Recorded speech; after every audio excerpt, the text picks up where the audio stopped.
Naujojoje Vilniuje įsikūrusiame vaikų lopšelyje darželyje Coliukė kažkas atrodytų pasidarbavo burtų lazdele.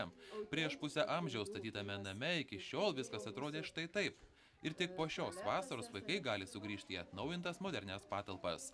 Coliukė viena iš daugelio šalies ikimokyklinių įstaigų, kurių patalpos modernizuojamos ES struktūrinių fondų lėšomis. Didžiausia problema mūsų tai buvo santechnika. Vamzdynai kiauri, pastovios avarijos, užpilamas būdavo patalpos. Todėl visą dėmesį skiriame būtent, kad sutvarkyti tą santechniką. Remonto darbams prireikė 263 tūkstančių litų. 15% šios sumos padengė savivaldybė, o kitos lėšos gautos iš ES struktūrinių fondų. Tai leido 6 grupėse pakeisti vamzdynus, įrengti modernes tualeto kabinas, kriauklės, atnaujinti grindų dangą, sienas. Be to sutvarkytos vaikų poilsio bei ugdymo patalpos. Neturime sporto ir meninio ugdymo salės, tai pas mus ir visos šventės ir pramogos vyksta šitoje patalpoje.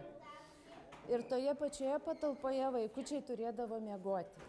Kadangi leidžia pastato aukštis, norėjome įrengti tokią stacionarę vaikų poilsio zoną, kur vaikučiai galėtų miegoti, niekas jam netrukdytų.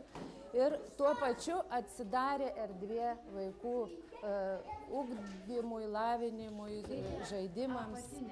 Kitose grupėse naujos lovelės užima nedaug vietos, bet yra gražios ir modernios, tad ir kloti jas vienas malonumas. Dažnai vaikai nenori eiti į darželį dėl to, kad ten reikia miegoti.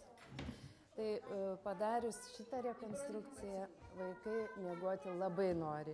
Jie tiesiog trokšta kuo greičiau pavalgyti pietus ir skuba į savo poilsio zoną ir ten, kaip nekeista, visi labai miega gerai. Artimiausiais metais moderniai suremontuotomis ir įrengtomis patalpomis galės džiaugtis 113 lopšelių darželių pedagogai ir jų ugdytiniai visoje Lietuvoje.